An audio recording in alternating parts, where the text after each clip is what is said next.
Queridos, nós estamos no meio de uma série de mensagens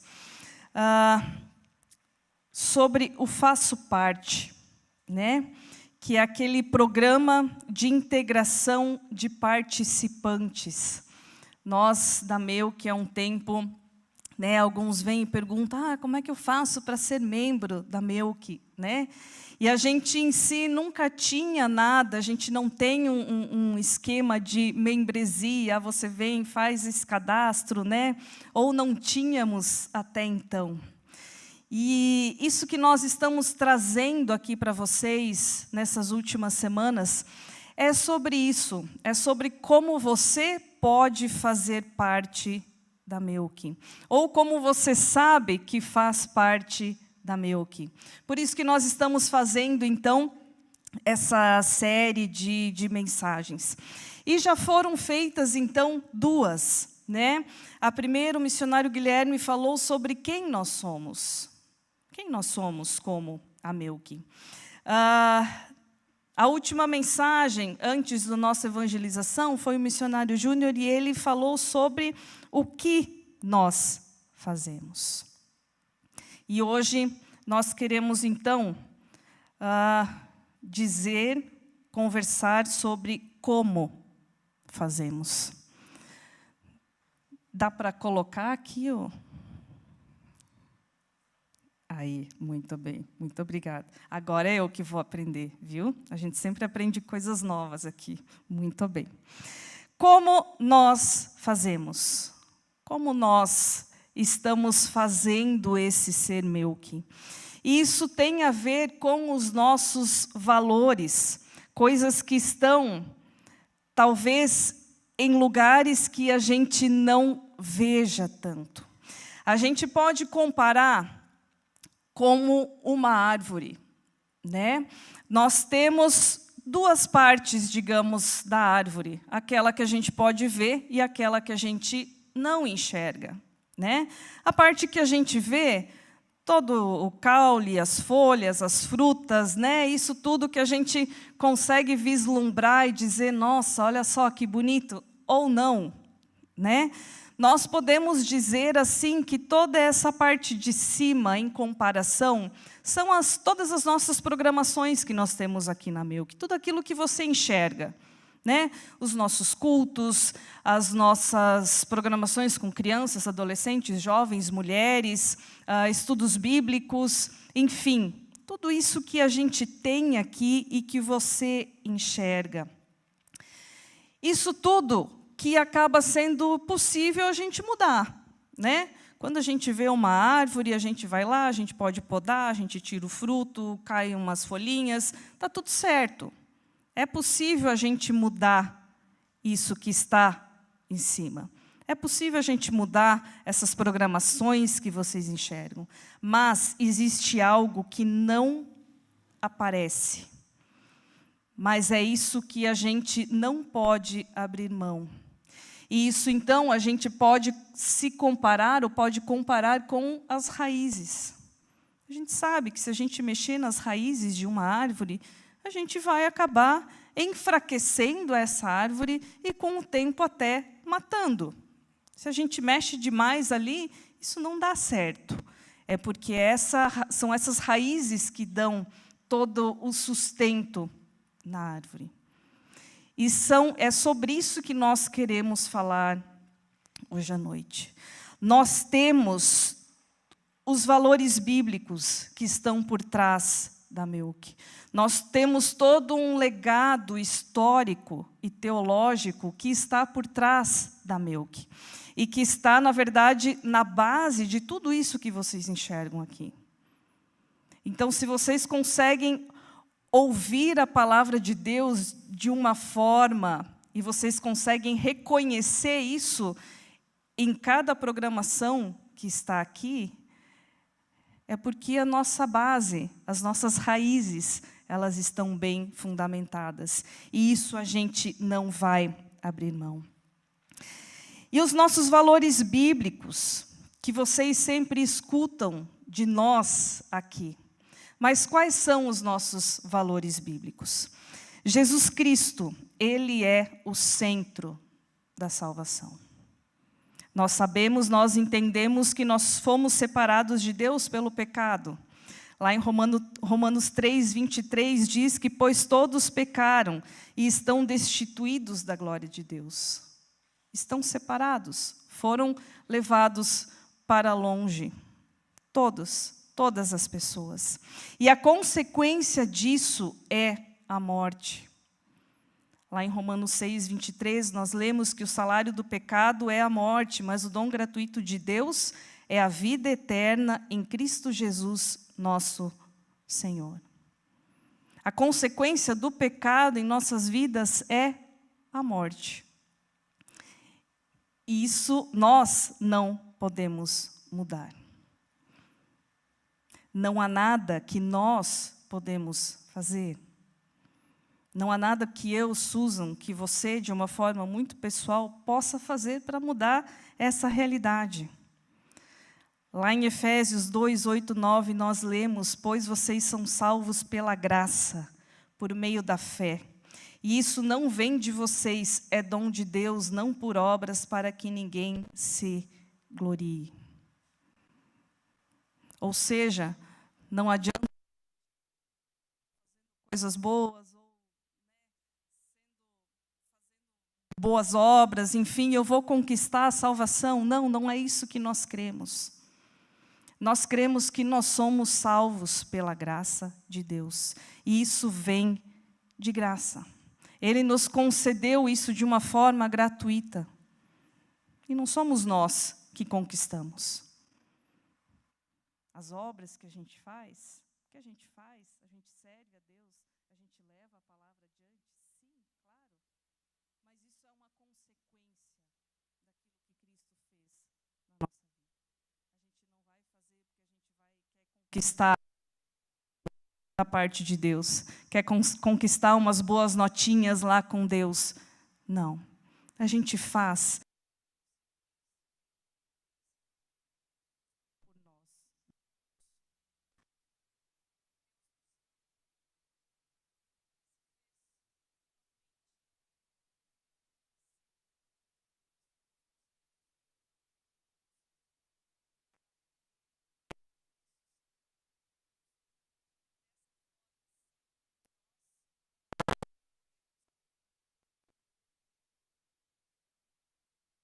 podemos ter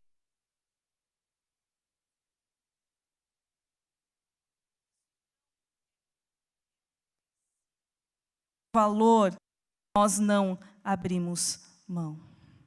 Isso é o que nós cremos.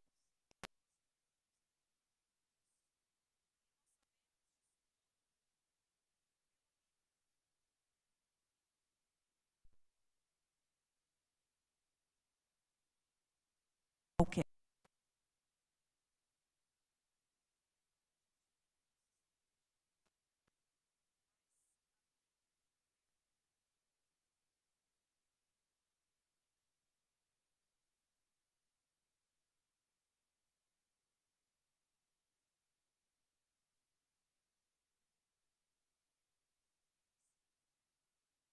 E essa Bíblia, ela precisa ser presente na vida dos cristãos. E isso é algo que vai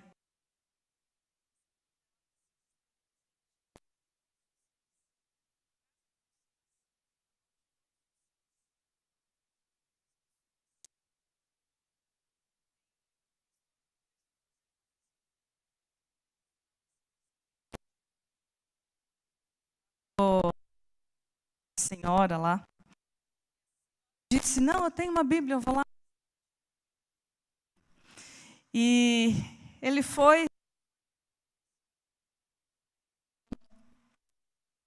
abrir a Bíblia, caiu umas notas de R$100. O pastor olhou para aquilo e pensou, nossa, né? Umas notas de R$100 dentro da Bíblia. E aí a mulher disse para ele, pastor, não se preocupa, tá?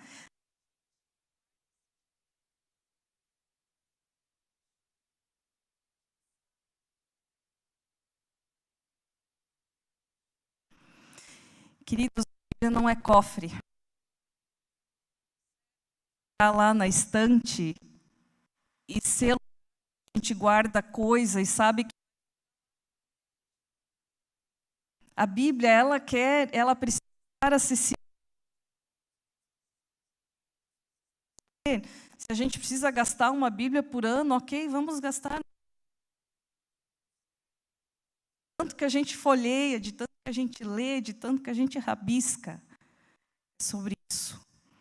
E isso é a nossa base. Nós queremos, sim, que a palavra de Deus seja acessível e transmitida para todos de uma forma acessível.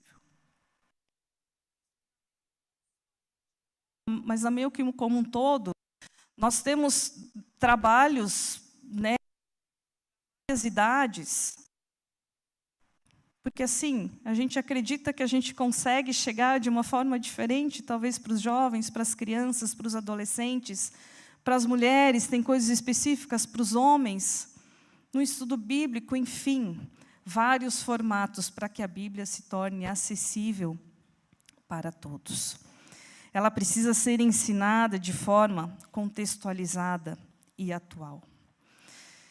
E algo que faz parte também é o nosso legado histórico, tudo aquilo que aconteceu, então, na história da igreja.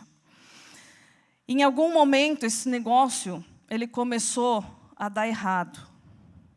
A gente vê, né, que depois que Cristo foi aos céus, os discípulos foram levar essa palavra adiante e as pessoas estavam se convertendo, estavam se entregando a Cristo. E em algum momento, isso se perdeu. Teve um imperador Constantino, ele foi o primeiro imperador romano a se converter a Cristo. E ele conquistou algo, ele foi responsável pelo fim da proibição do culto. Até então, os cristãos eram perseguidos. E a partir desse momento, então, os cristãos eles não iriam mais ser perseguidos. Eles tinham a liberdade de fazer culto. Assim como nós temos a liberdade de fazer culto, isso aconteceu lá com eles. Começou a ter os concílios, que eram aquela reunião entre os bispos, e eles faziam todos os tratados teológicos, né?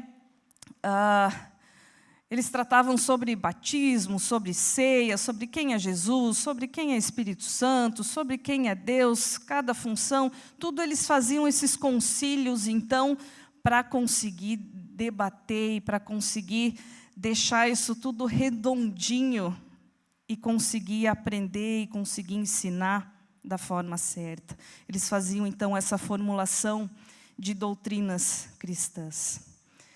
Teve um outro imperador, o Teodósio. Ele oficializou o cristianismo como religião oficial do império. E talvez a gente pense, nossa, que legal, né? Todas as pessoas agora iriam seguir o cristianismo. Mas isso, na verdade, começou a ser o início de movimentos não muito bons.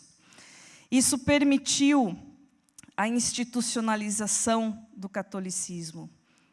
Os perseguidos, então, eles se tornaram perseguidores, e com o tempo foi se perdendo os valores. E a igreja foi se corrompendo. E aí a gente começou a ver algumas questões que entrou então os reformadores, não concordando com aquilo que eles estavam vendo na igreja, não concordando com a forma como a igreja se tornou. Entrou, então, o Lutero e tantos outros reformadores, mas nós iremos aqui falar rapidamente sobre Lutero, porque essa é a nossa vertente histórica, então nós vamos falar sobre ele. Então, ele e os outros reformadores, ele fez essa proposta de reforma diante dos desvios da igreja medieval. O que acontecia? A palavra de Deus, ela havia perdido o seu espaço. ela havia sido deixado para algumas pessoas somente terem acesso. Era feita a interpretação relativa. Isso quer dizer o quê? Que essa interpretação ela variava de acordo com o contexto da época. É como se a gente fosse interpretar a Bíblia hoje de acordo com o nosso contexto.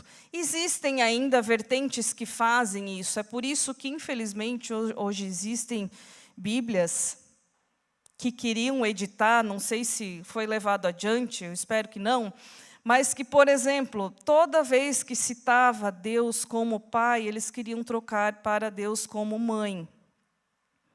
Por conta do nosso contexto, que se fala muito da questão machista e de tudo mais, então a gente precisa trocar a Bíblia. Isso é uma interpretação relativa.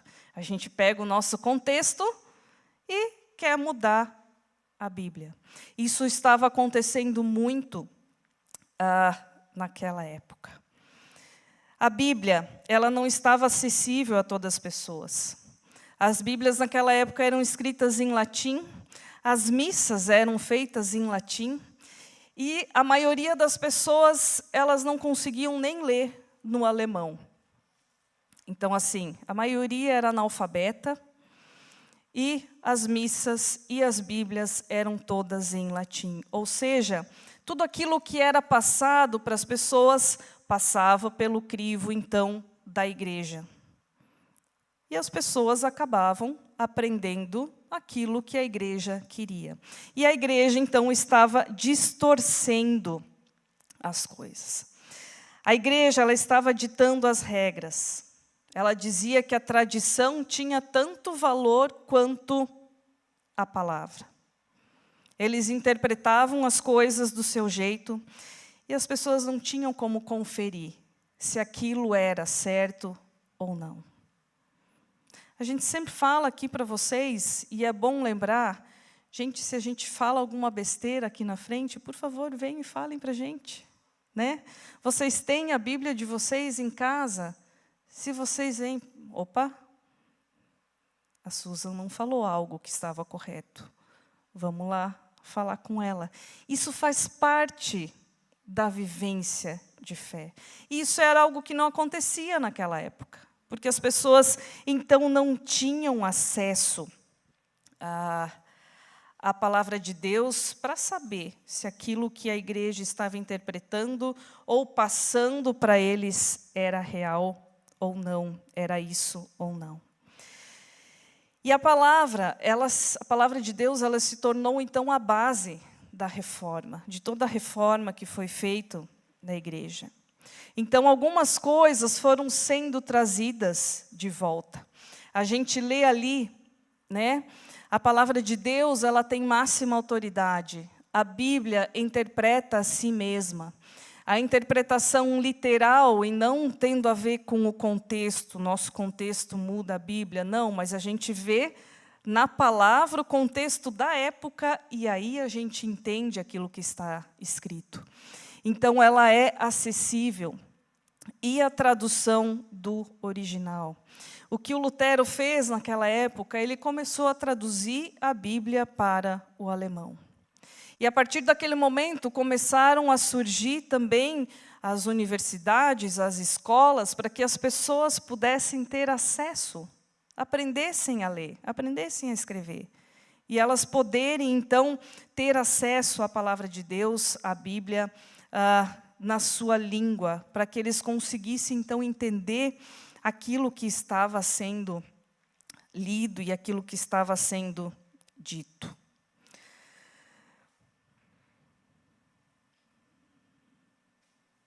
Agora foi. A igreja da época estava colocando uma série de requisitos para o perdão de pecados e a salvação das pessoas. Tanto que ali... Espera aí que passou um a mais aí. Ou não passou?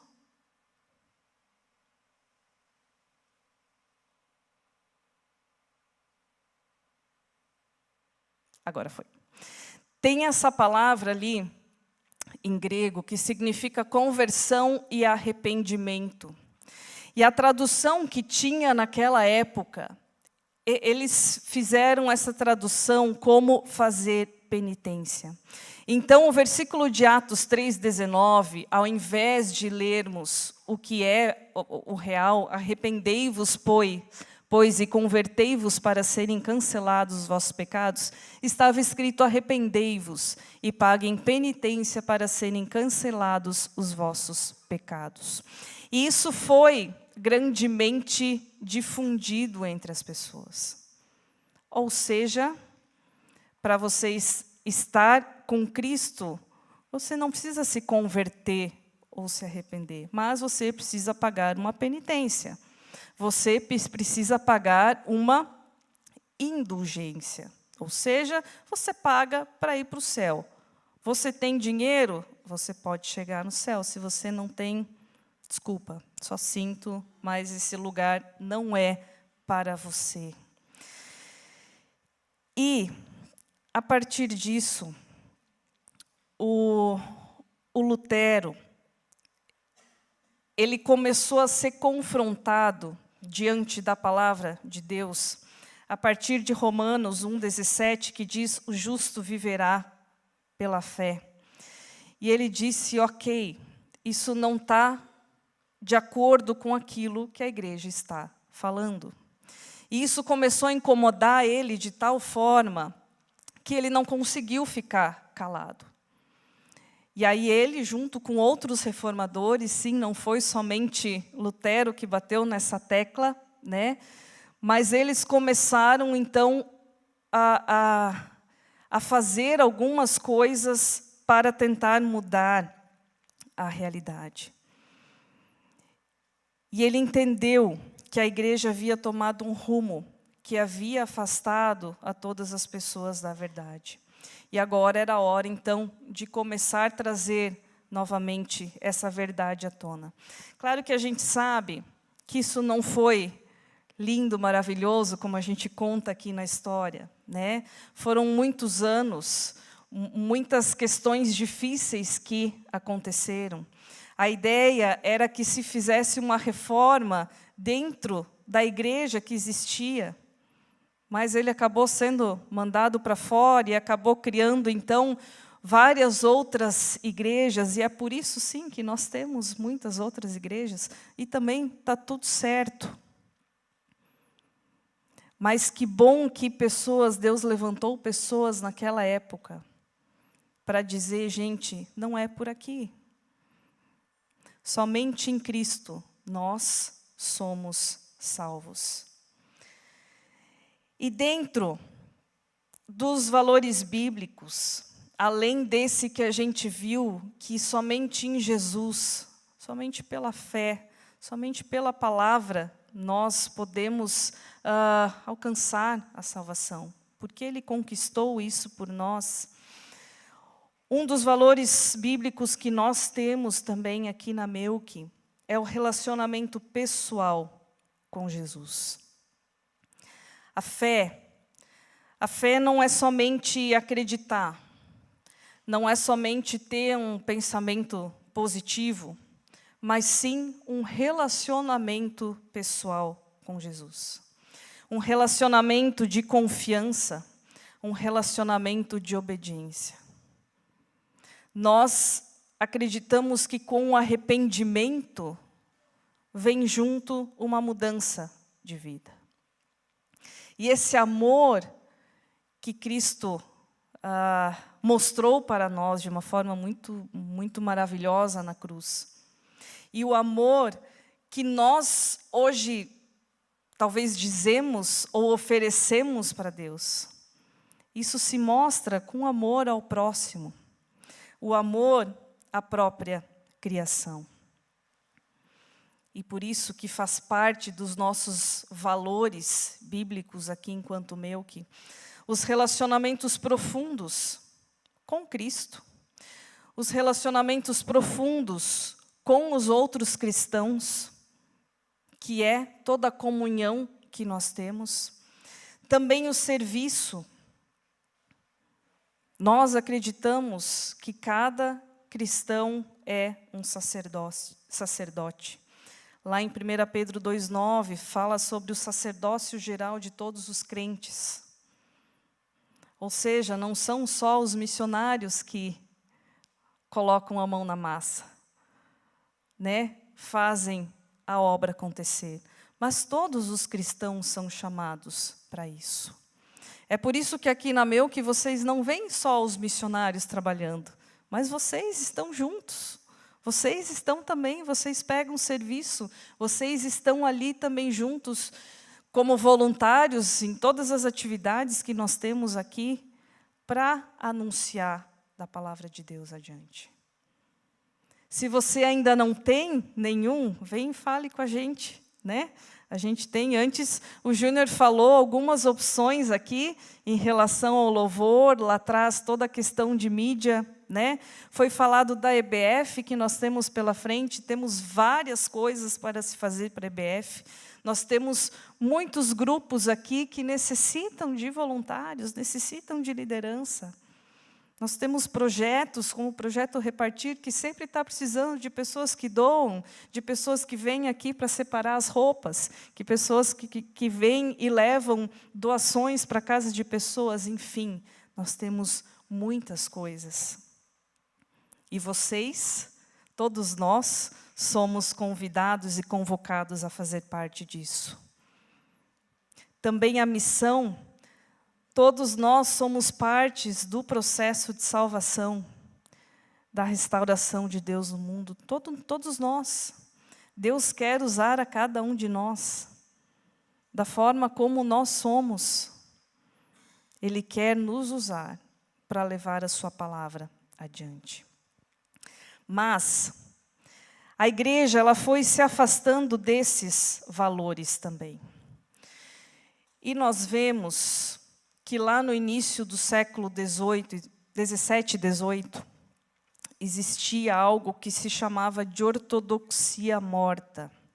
Isso queria dizer o quê? Que depois de todo o processo de reforma, todos esses os concílios ali que foram feitos, isso estava tudo certo, depois foi feita a reforma para resgatar tudo isso. Toda essa teologia ela estava bem definida. Os conceitos bíblicos estavam bem definidos, estavam alinhados. Mas começou-se a perceber que isso estava um pouquinho meio afastado da vivência cristã. Talvez ficava um pouquinho mais na teoria do que na prática. E por isso, surge um outro movimento que faz parte também das bases e dos valores da MEUC, que é o movimento pietista, que é um movimento de piedade. Pessoas que viviam a sua fé. E um cidadão chamado Philipp Jakob Spener, acho que falei certo, desculpe aí os que sabem falar alemão, eu acho que é mais ou menos isso. Ele era um teólogo luterano. E ele percebeu que a igreja como um todo estava meio morna, que nem eu disse, né? Os conceitos bíblicos estavam alinhados, isso tudo estava certo. Mas a igreja, ela estava assim, sem talvez colocar essa vivência na prática, sem colocar isso também para outras pessoas. E com isso, ele iniciou então escolas de piedades, que nada mais era que encontros devocionais, que eles tinham então destinados a investir, a incentivar o crescimento espiritual, pessoal, a oração e o estudo da Bíblia. Então, tudo isso que vocês veem ali na tela, esse movimento, então, ele se iniciou. E a ênfase está no relacionamento pessoal com Jesus, na comunhão com as outras pessoas, no sacerdócio geral de todos os crentes. E esse movimento que começou naquela época, talvez um movimento pequeno, ele foi crescendo. Acabaram surgindo comunidades com essa visão, com essa vivência.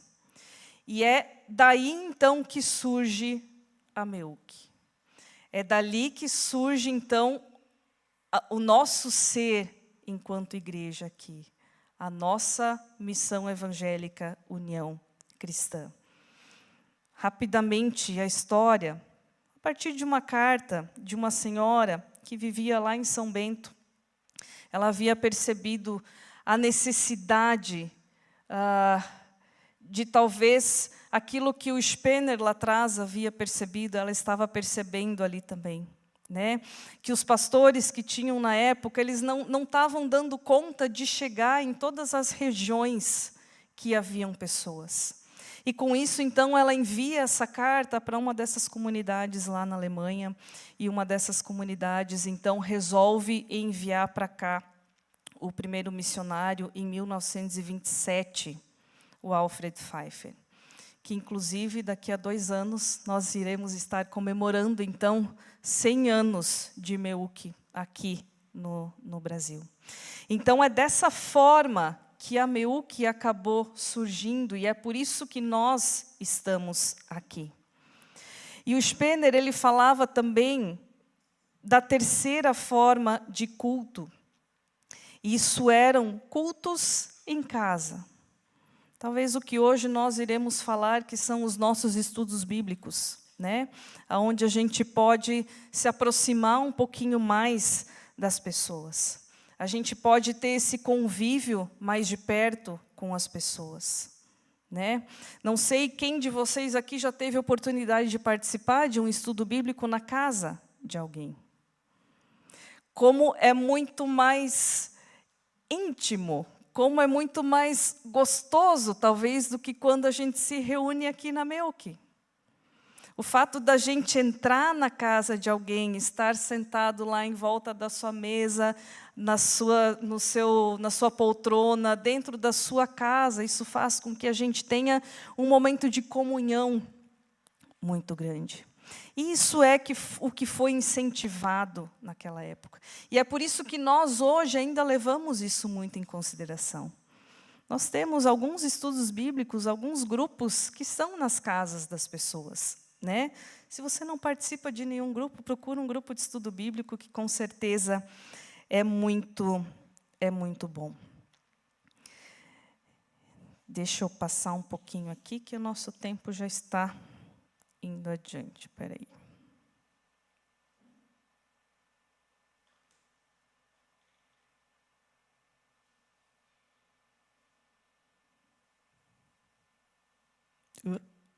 Agora foi. E aí nós vemos, queridos, que as nossas programações, elas podem mudar, mas os nossos princípios, não. Então, quando alguém perguntar como nós fazemos, é dessa forma que nós fazemos. Todas as nossas programações que nós temos aqui na MEUC, elas têm esse fundamento que a gente conversou aqui nessa noite.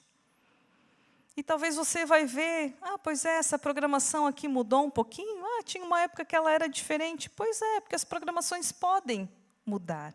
A forma como a gente faz aqui, o culto, às vezes a gente muda alguma coisa, isso pode mudar.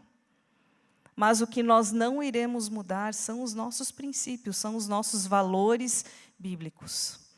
E toda essa nossa história que nos trouxe até aqui, isso a gente não vai abrir mão. E dessa forma, como você pode fazer parte? Tendo um relacionamento pessoal com Jesus. Lembrando do sacerdócio geral, ou seja, se colocando a serviço, se colocando à disposição de Deus, seja para servir em algum dos nossos trabalhos que nós temos aqui. De novo, eu digo, nós temos bastante. Levando a palavra de Deus adiante e de forma muito séria na sua vida. não deixando lá como um cofre na sua estante, mas não, abrindo ela e realmente gastando ela, lendo, estudando e levando essa palavra adiante. Entendendo sobre a graça, que Cristo, Ele morreu por nós para nos salvar, isso é de graça.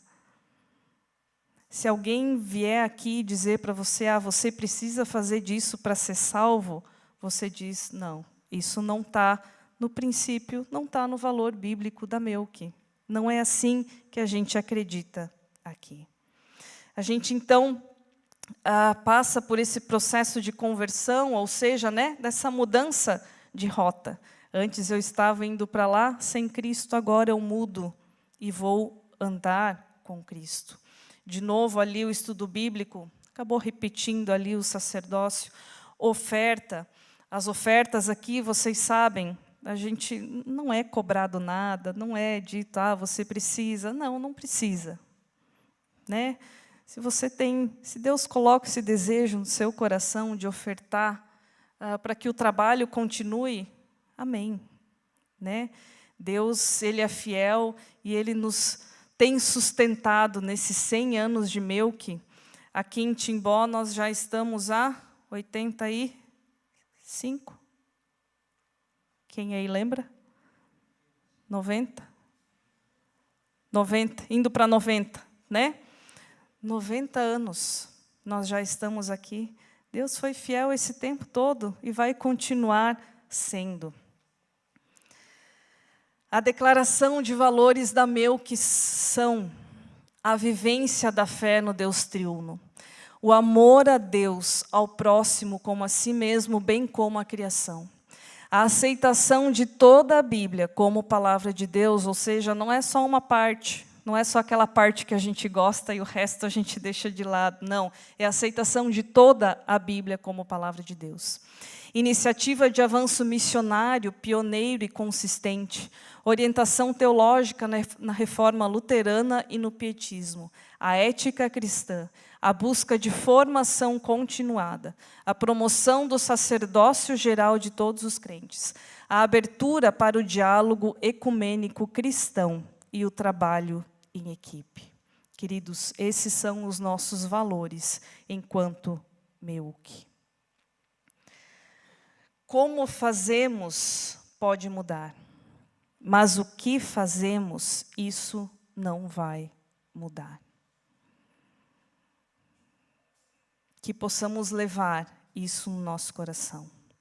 Então, se você em algum momento vê alguma mudança de programação, está tudo certo. Como nós fazemos pode mudar. Talvez daqui amanhã ou outro dia a gente abra alguma outra frente de trabalho, que Deus nos oriente. Está tudo certo.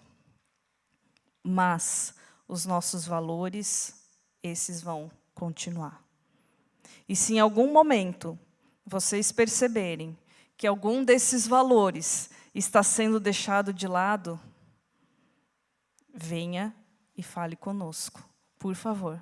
Não, naquele dia você falou que esse é um valor da Melk. Ali em tal programação, esse valor não está sendo levado em conta. Ok? Então precisamos rever essa programação. Porque nós não vamos abrir mão dos nossos valores. Amém? Vamos ter uma palavra de oração? Pai de amor, nós te somos gratos por esse tempo de história que nós vimos essa noite rapidamente. Essa história que tu já fizesse por meio de tantas pessoas na Melk. Pai, nós temos os nossos valores que nós não queremos abrir mão. E os principais valores são aqueles que estão baseados em Ti, na Tua palavra, sabendo que Tu és o Senhor e o Salvador das nossas vidas, e é isso que nós queremos vivenciar em todos os dias, em todos os momentos, como cristãos, como discípulos Teus e como igreja. Pai, não permita que a gente se desvie desses valores. Não permita que nós nos desviemos de Ti. mas que a gente mantenha os nossos olhos fixos em Ti, em todos os momentos. E que nós continuemos anunciando da Tua palavra adiante, para que novos discípulos sejam formados, para que o Teu nome seja glorificado adiante. Pai, nós enquanto igreja, enquanto MEUC, nós queremos continuar Te seguindo, Te servindo e Te glorificando por onde quer que nós formos. Vá diante de nós, continue nos abençoando e nos guardando. Em nome de Jesus. Amém.